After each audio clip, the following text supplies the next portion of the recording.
The artifact sat in the middle of the examination table, covered in symbols nobody could read. Raleighs adjusted his forearms nervously while the other council members watched through the observation window. He had spent 3 years digging through ruins on Broken Edge, a dead world at the far corner of known space. What he found there changed everything he thought he knew about galactic history. The symbols glowed faintly under the scanner lights. Penna, the young insectoid researcher, leaned closer with her compound eyes reflecting the strange writing. She had seen similar markings before, scattered across a dozen different worlds. Always the same warnings, always the same images of creatures that should not exist. These match the fragments from the Keshan homeworld, Penna said, her translator converting her clicking speech into galactic standard. And the cave paintings on Dira, and the metal plates we found floating near the Rust Nebula. Raleighs nodded slowly. 47 spacefaring species in this galaxy. We have records going back 10,000 cycles, but these artifacts are older, much older. The hologram activated, projecting images from the artifact's memory core. A planet appeared, covered in blue water and green landmasses. Creatures walked on 2 legs with 5 fingers on each hand. They had forward-facing eyes like predators but built cities like philosophers. No natural armor, no claws, no venom sacs or telepathic organs, just soft skin and clever minds. Humans, Penna whispered. The myths call them humans. A council member from the Torth species laughed, his crystalline body chiming with the sound. Myths and children's stories, the compassionate terrors, the balanced ones. Every species has similar legends, but legends are not facts. Penna pulled up her research files. 17 species have stories about humans. They all describe the same characteristics. Creatures from a death world who could befriend anything, who felt emotions so strongly it drove them to impossible acts, who would die for strangers without hesitation. Impossible, another council member said. No species is that irrational. But Raleighs had seen the ruins. He had walked through the remains of cities built by creatures with 5-fingered hands. He had found weapons designed for beings without natural defenses. Most importantly, he had found the graves.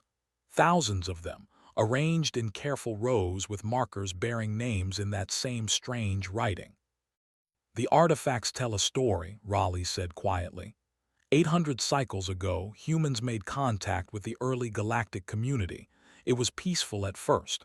They shared technology and culture, but humans were different, too curious, too willing to take risks, too emotionally connected to everything around them.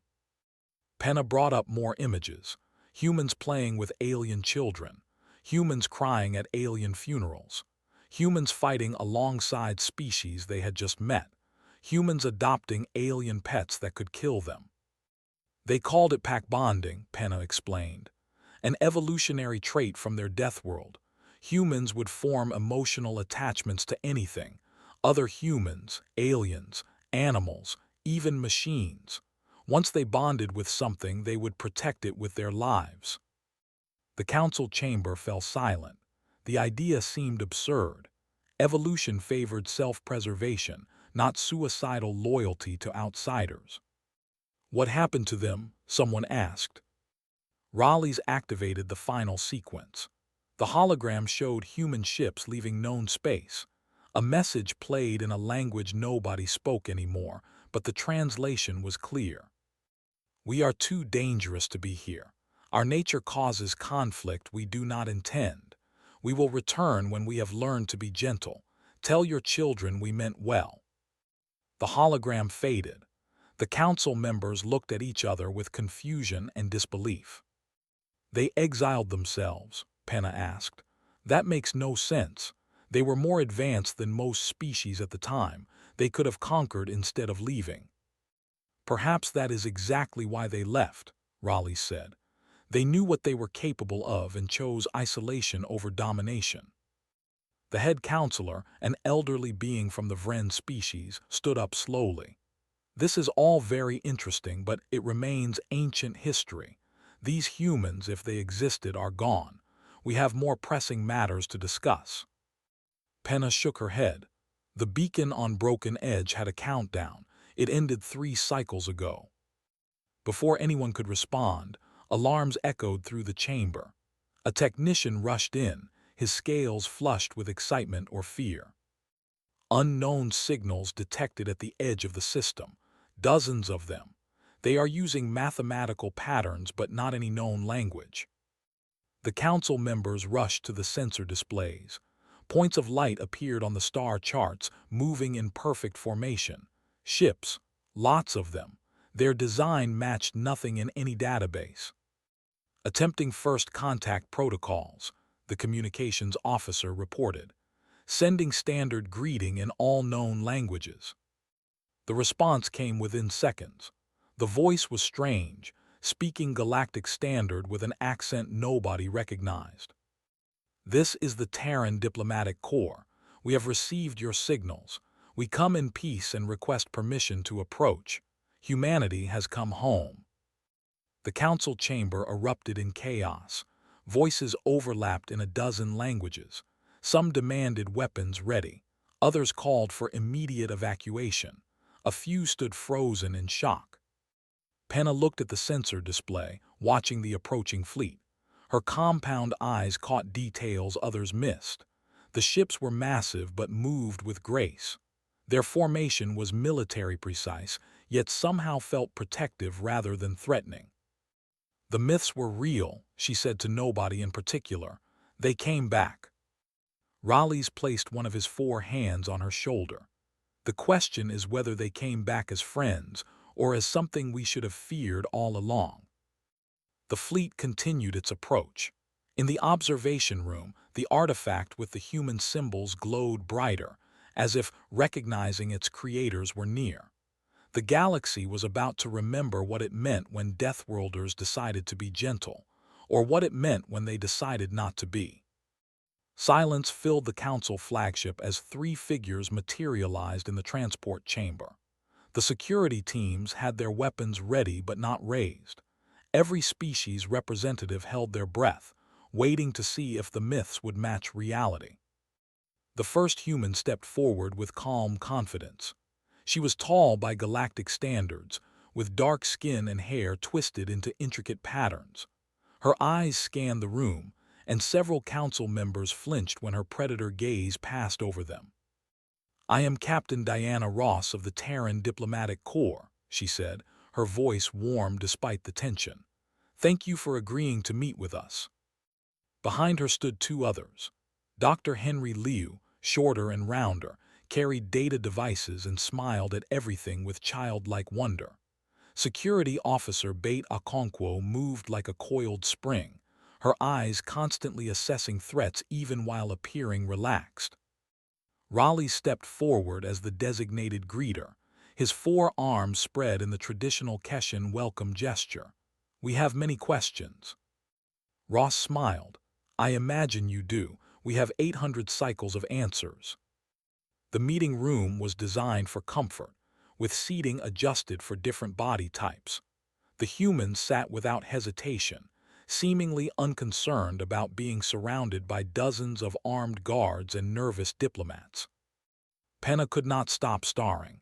Every childhood story, every ancient legend, every disputed archaeological finding suddenly made sense. Humans were real, they existed, and they were here. "You left," the Vren counselor said bluntly. "The records say you chose exile. Why return now?" Dr. Liu activated a holographic display. Images filled the air showing human history, cities rising and falling, technologies advancing, but also something else. Humans sitting in circles, talking, writing in journals, creating art that explored violence and peace. "We left because we were afraid of ourselves," Liu explained. "Our species evolved on a world that tried to kill us every day. We developed traits that made us survivors: aggression, territorial instincts, pack loyalty so strong we would start wars over it. When we met the galactic community, we realized we were dangerous." Ross took over. "We started 3 diplomatic incidents in the first year. Not because we meant harm, but because we cared too much. A human diplomat nearly caused a war trying to rescue alien children from what we thought was abuse, but was actually a traditional coming-of-age ceremony. Another human attacked a trader who was legally selling animals we considered intelligent. We did not understand your cultures, and our instincts made us react before we thought. So you ran away, someone asked with a sneer. We chose responsibility, Ross said firmly. We quarantined ourselves until we could trust ourselves to be good neighbors. Okonkwo pulled out a small device, permission to demonstrate something non-threatening. After a nervous pause, the council agreed. She activated a simple strength test, the kind used to measure species' physical capabilities. She placed her hand on the sensor and squeezed. The readings made several council members gasp. Her physical strength exceeded most military species. Her reaction time was faster than anything in the database except the insectoid scouts. Her endurance numbers suggested she could function for days without rest. This is a baseline human, Okonkwo said casually. I am not enhanced. I am not special. This is just what evolution on Earth created. Penna's mind raced through the implications. If average humans were this physically capable, what were their soldiers like? Liu seemed to read her thoughts. We are not here to conquer. We spent 800 cycles learning to channel our nature into creation instead of destruction. We built psychological frameworks, cultural practices, educational systems, all designed to help us manage what we are. Then why come back at all? Rawlings asked. If you were content in isolation, why risk contact again? Ross's expression grew serious. Because 200 cycles ago, our deep space exploration probes found something. Remains of a massive fleet, technology that predates anything in your records, and evidence of what destroyed it. The hologram changed. Alien ships appeared, but not like any species in the current galaxy. They were organic-looking, constantly shifting and adapting. The images showed entire worlds stripped of resources, civilizations reduced to dust. We call them harvesters, Liu said quietly. Machine intelligence that consumes everything. They destroyed the original galactic civilization 10,000 cycles ago. Your ancestors survived because they were too primitive to be worth harvesting. But the harvesters operate on cycles. They sleep, they wake, they consume, they sleep again.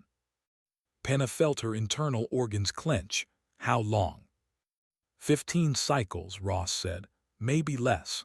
Our projections show the harvester fleet waking and heading toward galactic core. When they arrive, they will not negotiate.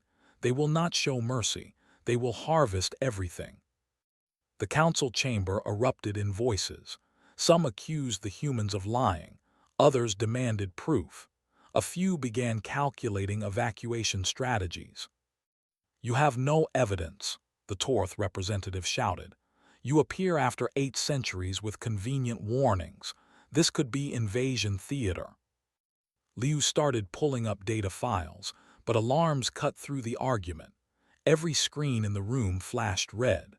The communications officer's voice crackled with barely controlled panic. Unknown vessels detected at system edge. 3 ships. Configuration matches nothing in our database. They are moving at impossible speeds and ignoring all hailing frequencies. Ross stood up fast. Show me. The main display activated. 3 ships moved through space like living things. Their hulls rippled and changed. Weapons that should not exist charged with visible energy. Harvester scouts, Liu whispered. They found us already. Okonkwo was already moving toward the transport chamber. Captain, we need to get to our ships. Ross turned to the council. You wanted proof. You are about to get it. I strongly suggest you evacuate your civilian vessels immediately. The Vren counselor stood frozen in shock. This cannot be real. Reality does not care what you believe, Ross said, already running. Humans learned that lesson the hard way. Now you will learn it too. Through the viewports, The three harvester ships accelerated toward the gathered fleet. Behind them, human vessels broke formation and moved to intercept. The council members could only watch as myths became flesh and legends prepared to fight. The first energy blast tore through the Keshan defensive cruiser like it was made of paper. Raleigh's watched from the council flagship as his species' pride turned into expanding debris. No shields, no warning, just instant destruction. All ships, evasive maneuvers, Commander Oryx bellowed from his command station. The reptilian officer had fought in border skirmishes and pirate raids, but nothing prepared him for this. The Harvester scouts moved like they were alive, anticipating every defensive pattern. A second blast caught a Torth science vessel. The crystalline ship shattered into a million glittering fragments. Screams filled the communication channels as crews realized their weapons did nothing. Energy beams struck Harvester hulls and dispersed harmlessly. Kinetic rounds were absorbed and repurposed. The enemy adapted to every attack within seconds. Civilian ships begin emergency evacuation procedures, Oryx commanded, his voice steady despite the terror in his eyes. Military vessels formed defensive screen. Penna gripped her station console as the flagship shuddered from a near miss. Through the chaos, she watched the human ships. They moved differently, not running, not panicking, they were calculating. The TDC Wanderer accelerated straight toward the nearest harvester. Every species watching thought the humans had lost their minds. You did not charge something that could tear through shields like they were air. Ross's voice cut through the communication chaos. All Terran vessels, implement Protocol Deathworld. Show them why Earth builds survivors. What happened next rewrote every military manual in the galaxy. The Wanderer did not fire its main weapons. Instead, it vented atmosphere from specific ports, using the explosive decompression for sudden direction changes. The maneuver was insane. Humans were deliberately exposing their own crew to vacuum for tactical advantage. But it worked. The Harvester's tracking systems lost lock for 3 crucial seconds. In that time, 2 smaller human fighters screamed in from different angles. They did not aim for the hull. They targeted the energy collection arrays, the parts of the Harvester ship that absorbed attack energy. They are learning its weaknesses in real time, Penna breathed in amazement, while fighting it. Dr. Liu's voice appeared on the Council flagship's communication system. He was breathing hard, clearly running through corridors while explosions shook his ship. The Harvesters adapt to energy patterns. Stop using energy weapons. Switch to kinetic projectiles, physical impacts, anything that is not pure energy. Our kinetic weapons already failed, Oryx shouted back. You hit the wrong parts. Liu sent targeting data to every ship in the fleet. The hull absorbs everything. Target the joints, the connection points between hull sections. They cannot adapt what they cannot reach. The Galactic fleet tried to adjust, but their weapons were designed for ship-to-ship combat against conventional enemies. The humans had clearly prepared for something else entirely. A Harvester focused its attention on a cluster of civilian transports. The charging sequence was visible even to unenhanced eyes. In 15 seconds, 3,000 civilians would die. Bait Okonkwo's fighter broke from formation. I have it. Negative, you cannot stop that blast, Ross said. Return to formation. Not stopping it, redirecting it. What Okonkwo did should have been impossible. She flew her fighter directly into the Harvester's charging weapon, positioned at an angle, and ejected her ship's entire power core at the exact moment of firing. The resulting explosion did not destroy the Harvester, but the energy discharge scattered. Instead of a focused beam of destruction, the attack spread across empty space. The civilian ships survived. Okonkwo's ejection pod tumbled through debris. A Keshan rescue shuttle, inspired by the human sacrifice, broke protocol to retrieve her. She is insane, Oryx muttered. Then he realized he was smiling. She is gloriously insane. The battle shifted. Galactic crews started thinking like humans. A Torth captain, watching his crystalline hull fracture under harvester fire, did not retreat. Instead, he rammed his dying ship into a harvester joint section, his crystalline fragments acting like shrapnel. Ross saw the opening. All ships concentrated fire on the damaged harvester, pour everything into that breach. For the first time, the enemy showed vulnerability. Coordinated strikes from dozens of ships exploited the gap. The harvester tried to adapt, but the damage was too severe. It began to break apart. "One down," Liu reported. "Two remaining, and they just learned from their fallen unit." The remaining harvesters changed tactics. They stopped being predictable.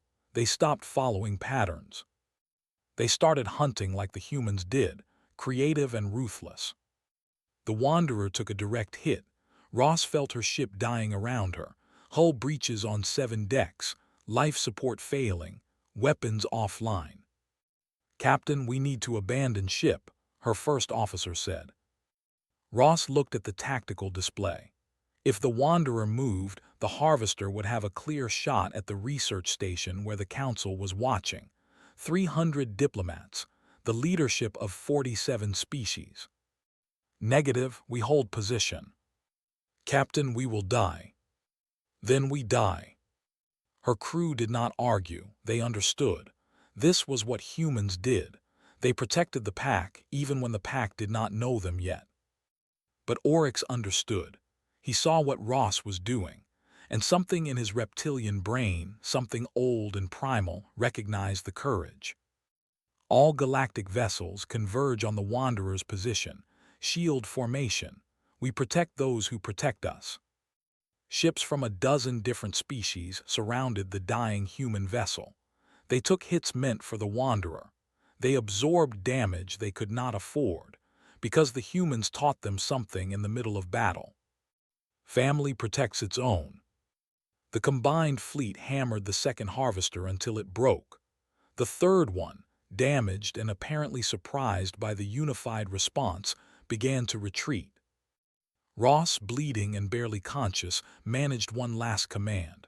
"Let it go. Let it report back that we are ready." The harvester escaped into deep space. The battle was over. The cost was devastating. 20 human ships destroyed, dozens of galactic vessels crippled, thousands dead. But they won. Penna watched through the observation port as rescue ships moved through the debris, human and alien crews working together to save survivors. The myths were wrong, she realized. Humans were not compassionate terrors. They were just terrifying at compassion. The medical bay smelled like 17 different species all bleeding at once. Dr. Henry Liu worked without stopping, his hands moving between a wounded Torth whose crystalline structure was fractured and a Keshan soldier missing 2 of his 4 arms. Around him, human medics treated alien injuries they had only studied in theory. "The lung equivalent is on the left side, not the right," Liu called out to a young medic struggling with a Vren patient. "Yes, that one. Good. Apply pressure there." Penna limped into the medical bay, her own injuries minor compared to the carnage around her. She watched Liu save a Dira pilot whose species humans had never even met before today. He worked from scanning data and educated guesses, adapting in real time. "You learned our anatomies in 800 cycles?" she asked. Liu did not look up from his work. "We learned every species we could find records of, just in case we came back and you needed help." He smiled tiredly. "Humans are very good at preparing for things we hope never happen." Down the corridor, Captain Ross sat against a bulkhead while a galactic medic tried to treat her injuries. She kept waving away the pain medication, insisting others needed it more. Her ship, the Wanderer, was a floating wreck held together by emergency force fields and stubborn human engineering. Commander Oryx found her there, his own wounds freshly sealed. "Your ship is dead. Your crew should have evacuated." "My crew stayed because I stayed," Ross said simply. "That is what humans do. We do not leave our posts while others need protecting." Oryx sat down beside her, his reptilian bulk making the deck plates creak. Why? You barely know us. We did not even believe you existed 6 hours ago. Why sacrifice your people for strangers? Ross was quiet for a moment. 800 cycles ago, we made mistakes because we cared too much too fast. We bonded with alien children we did not understand. We tried to save alien animals from their natural predators. We cried at funerals for beings we had just met. She looked at Oryx with those predator eyes that now seemed warm instead of threatening. We did not leave because we stopped caring. We left to learn how to care better, to care smarter, to care in ways that actually help. And did you learn? We learned that love is not weakness, that pack bonding is not irrational, that dying for strangers is only stupid if it accomplishes nothing. She gestured to the medical bay. But dying to save 300 diplomats, that is math that works. Oryx felt something shift in his understanding. You turned your weakness into strength. We turned our nature into a choice, Ross corrected. That is the difference. In the council chamber, arguments raged. The harvester attack proved humans were telling the truth, but it also showed how dangerous the coming threat would be. The surviving harvester scout had escaped. It would report back. The main fleet would know the galaxy was aware and preparing. We should surrender, one delegate suggested. Perhaps the harvesters will be merciful if we do not resist. Admiral Grace Foster, who commanded the human fleet, stood at the center of the chamber. She was older than Ross, with gray hair and scars that suggested a lifetime of battles. The harvesters do not understand mercy. They are machines programmed for resource extraction.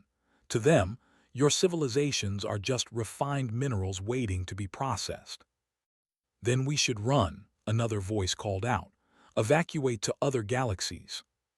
You cannot run far enough or fast enough, Foster said.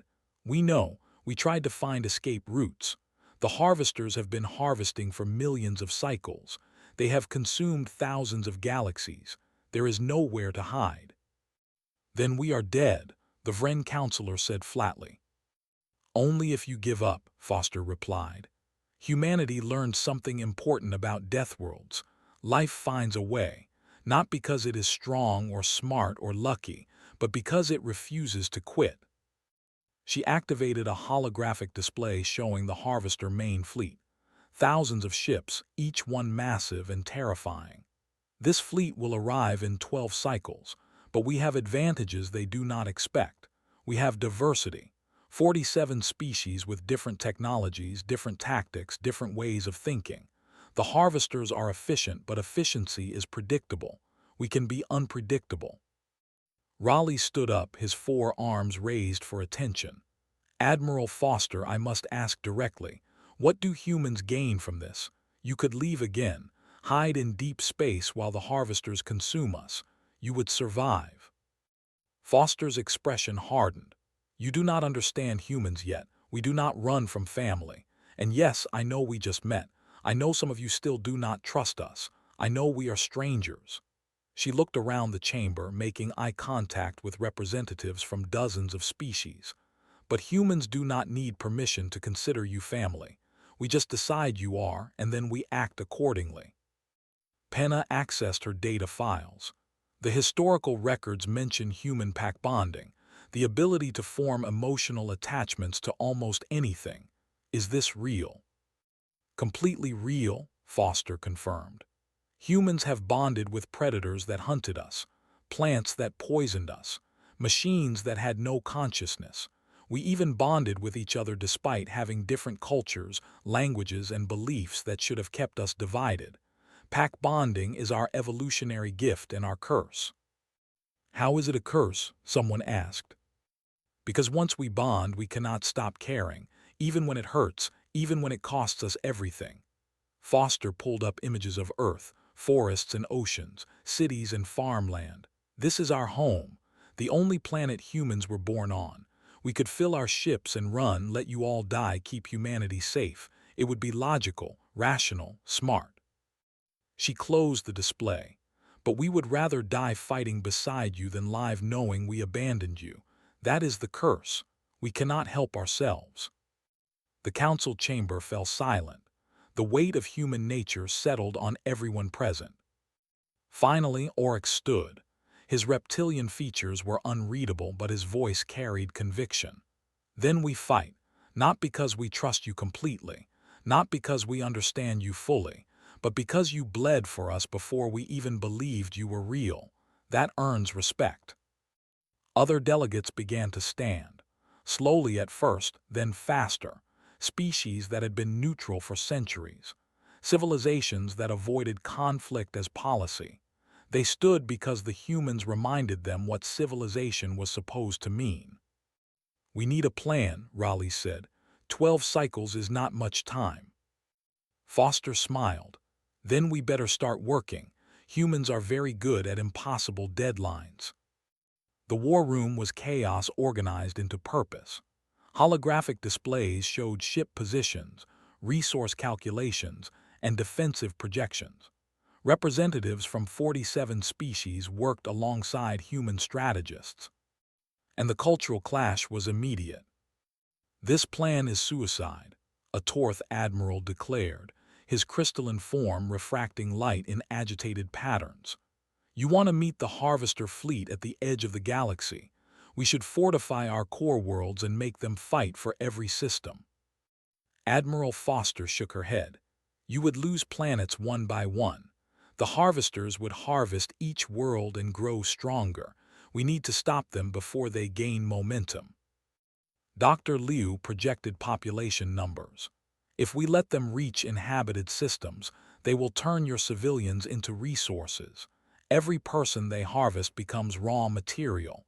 Every ship they destroy becomes scrap they repurpose. We cannot let them feed." Penna studied the human defensive strategy. It was aggressive and risky. It demanded every ship, every resource, every species working in perfect coordination. "This requires trust we have not built." "Then we build it in the next 11 cycles," Foster said. "We teach you how humans fight. You teach us how your species think. We merge every advantage into one unified force." "Impossible," someone muttered. Bait Okonkwo, recovered from her near-death experience, stepped forward. "Humans went from riding horses to landing on our moon in one lifetime. We went from basic computers to artificial intelligence in 50 years.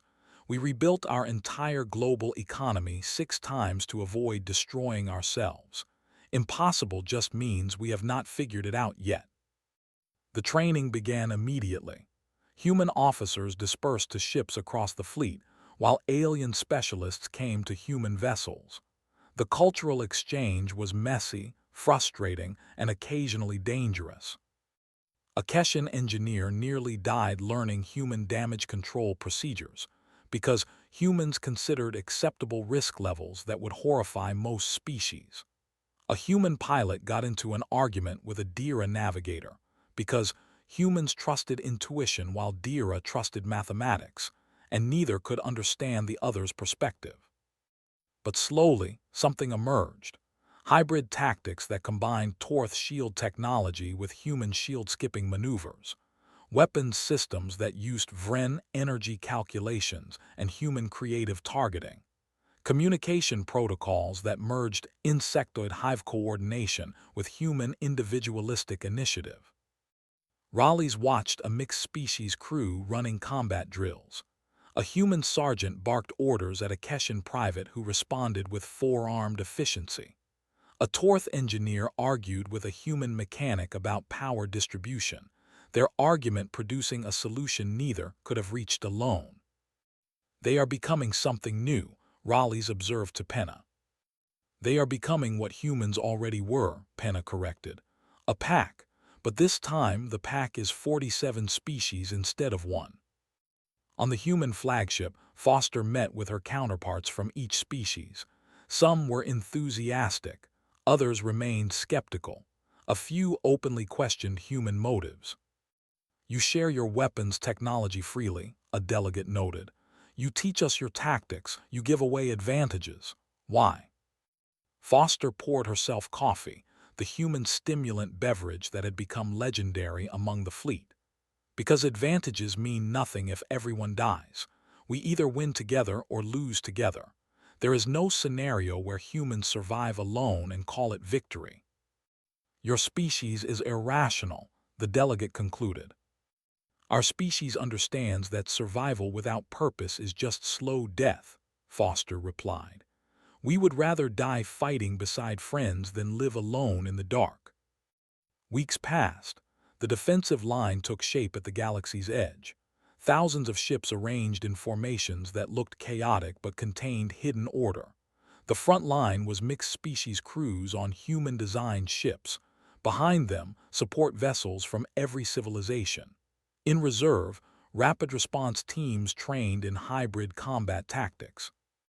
Dr. Liu worked himself to exhaustion teaching galactic medics how to treat injuries they had never seen before. Combat wounds from weapons that did not exist yet. Harvester corruption of biological tissue. Psychological trauma from seeing civilizations harvested. You have seen this before, a Vren medical student observed. You know what these injuries look like. Liu nodded tiredly. Humanity spent 200 cycles fighting harvester scouts in deep space. We lost colonies. We lost ships. We learned from every death and made sure those deaths mattered. The student was quiet for a moment. You have been protecting us even before you came back. We never stopped protecting you. We just did it from a distance. Combat simulations ran constantly. At first, the galactic forces performed poorly. They relied on traditional tactics that the harvesters would counter easily. But the humans kept pushing, kept teaching, kept forcing everyone to think differently. Stop fighting like you want to win, Okonkwo shouted at a Keshan squadron during exercises. Fight like losing means everyone you love dies, because it does. The Keshan pilots looked at each other, then back at the human instructor. Something clicked. They stopped flying defensively and started flying desperately. Their performance scores doubled. Commander Oryx trained human marines in Vren endurance techniques. You humans have incredible burst strength but poor sustained energy management. Let me teach you how my species can fight for days without rest. The cultural exchange went beyond military applications. Humans learned alien cooking and started adapting recipes for mixed-species crews. Aliens learned human music and found themselves moving to rhythms their bodies were not designed for. Children from different species played together in the civilian areas, inventing games that worked for tentacles, claws, and five-fingered hands alike. Penna documented everything. This was not just military alliance. This was civilization being reborn in real time. 47 species learning to think as one without losing what made them unique. On the 10th cycle, the long-range sensors detected the Harvester main fleet. 4,000 vessels, each one the size of a small moon. They moved through space like a swarm, blotting out stars as they passed. Foster watched the sensor readings with calm determination. All ships, final preparations. This is not a drill. The enemy is real and they are coming. Across the fleet, species that had been strangers weeks ago now worked as units. A Torth engineer helped a human mechanic with last-minute repairs. A Keshan pilot shared a meal with a Dira navigator. A Vren commander prayed with a human chaplain. Do you think we can win? Raleighs asked Foster as they watched the approaching doom. I think we have a chance, Foster said, and humans have built civilizations on worse odds. The Harvester fleet continued its inexorable advance. The galaxy held its breath, and humanity, the myths made real, prepared to show why Deathworlders do not quit. The Harvester fleet emerged from faster-than-light travel like a wound in reality. 4,000 ships blotted out the distant stars, their organic hulls pulsing with absorbed energy from 1,000,000 dead civilizations. The Allied fleet, 12,000 strong but tiny by comparison, held formation at the galactic edge. Admiral Foster stood in the command center of the TDC Defiant, surrounded by representatives from every species. The old human looked at the approaching swarm without fear, only focus. "They adapted to our previous tactics," she said calmly. "The scout that escaped taught them everything we did in the first battle. They will counter our known strategies immediately." "Then we are finished," a pessimistic delegate said. "No," Commander Oryx replied from his flagship. "We are just forced to be creative, like humans taught us." The harvesters opened with overwhelming firepower. Energy beams that could vaporize planets lanced across space. The Allied fleet scattered using D-era mathematical precision combined with human chaotic improvisation. Ships that should have been hit suddenly were not where the harvesters calculated they would be. "First wave, execute Plan Deathworld," Foster commanded. What followed was not war as the galaxy understood it. It was controlled insanity. Mixed-species fighter squadrons dove into the harvester formation, using tactics that made no tactical sense.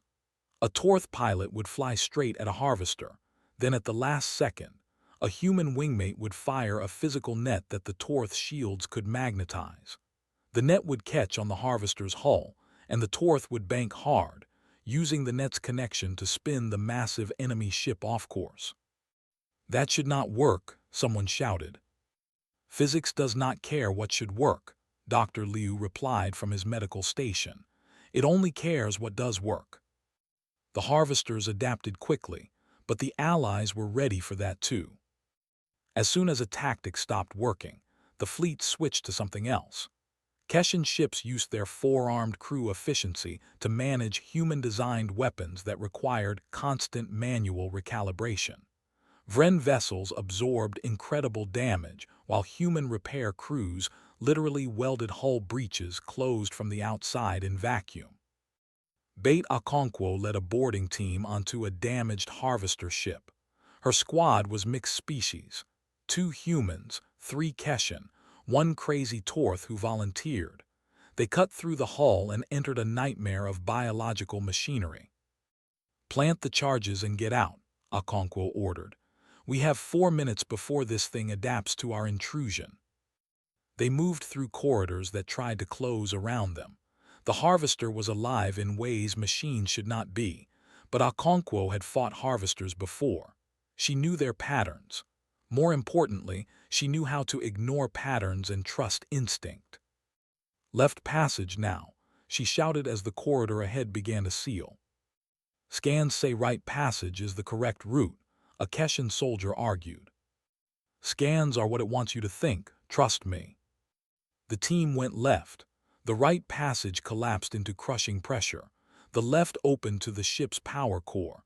They planted antimatter charges and ran. The explosion tore the harvester apart from the inside. 3,000 tons of harvest machinery turned into expanding debris. Okonkwo's team made it to their extraction ship with 18 seconds to spare. "1 down," she reported. 3,999 to go. But the battle was not going well overall. For every harvester destroyed, the Allies lost 5 ships. The math was brutal and unsustainable. The enemy kept adapting, kept learning, kept improving. Captain Ross, commanding the rebuilt Wanderer, saw the pattern developing. "They are reacting to everything we do. We need to do something they cannot predict because it is completely irrational." "Such as?" Foster asked. Ross smiled. "Something only humans would think of. We protect the ones who do not deserve protection." She broadcast on all channels, including harvester frequencies. "All civilian vessels, begin evacuation to Rally Point Sanctuary. Military vessels will provide escort." "Captain, that is the opposite direction of the battle," her tactical officer said. "If we peel off ships to guard evacuees, we weaken our main force." "Exactly. The harvesters will calculate that we are strategically stupid. They will assume it is a trap." The enemy fleet paused, analyzing. Allied ships broke formation to escort civilian transports. The harvesters' collective intelligence tried to determine the deception. There had to be an ambush, a hidden weapon system, some trick. But it was no trick. Humans really were protecting civilians in the middle of a losing battle, because that is what humans did. The harvesters made a fatal mistake. They divided their fleet to investigate the evacuation route, searching for the trap that did not exist. In doing so, they violated their own efficiency protocols. Now, Foster whispered. Every Allied ship fired simultaneously at the divided harvester formation. Concentrated barrages overwhelmed adaptive defenses. Coordinated strikes from 47 different weapons technologies created combinations the harvesters could not counter fast enough. Most importantly, galactic species fought like humans. They took impossible risks. They covered each other's weaknesses. They refused to abandon damaged vessels, pack bonding in real time. A Keshan destroyer rammed a harvester mothership, its crew evacuating at the last second while human fighters provided covering fire. The impact created a chain reaction that destroyed 12 enemy vessels. The Keshan are insane, Oryx muttered. Then he grinned his reptilian grin. I am proud to call them packmates. The battle raged for 17 hours. Ships died by the hundreds. But slowly, impossibly, the tide turned. The harvesters could not adapt fast enough to allies who kept changing tactics, kept sacrificing for each other, kept fighting with emotional intensity that machines could never calculate. The final harvester mothership, damaged and overwhelmed, attempted to retreat. Foster's voice cut across all channels. All species, all ships, all crews. This is for every civilization they harvested, for every world they destroyed. This is for the family we built together. Fire everything. 12,000 ships fired as one. The harvester mothership did not stand a chance.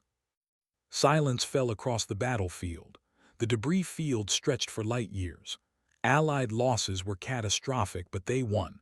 Against impossible odds, they won. Foster slumped in her command chair, suddenly looking every one of her years. Around her, representatives from dozens of species embraced, cried, celebrated. Penna accessed the casualty reports. Thousands dead, hundreds of ships destroyed, but 47 civilizations survived. We did it. We actually did it. We did, Raleighs agreed, because humans taught us the most important lesson. What lesson? That family is not who you are born with. It is who you choose to die beside. Months later, the galaxy began to rebuild. Human engineers worked on Torth worlds. Keshan doctors studied at Earth medical schools. Vren children played with human children in rebuilt stations. Ambassador Grace Foster, retired from military service, stood before the new Galactic Council. The harvesters may return someday. Other threats may emerge, but we will face them together, as pack, as family. The vote was unanimous. Humanity officially joined the galactic community, not as conquerors, not as saviors, just as neighbors who cared too much to leave anyone behind. In classrooms across 47 worlds, the story was taught to children. How humans were myths that became real. How they came home and taught the galaxy what family meant. How Deathworlders could be gentle without being weak. And in deep space monitoring stations, alert crews watched for signs of new threats. But they watched together now. Human and alien, pack and family. The myths were real, and the galaxy was better for it.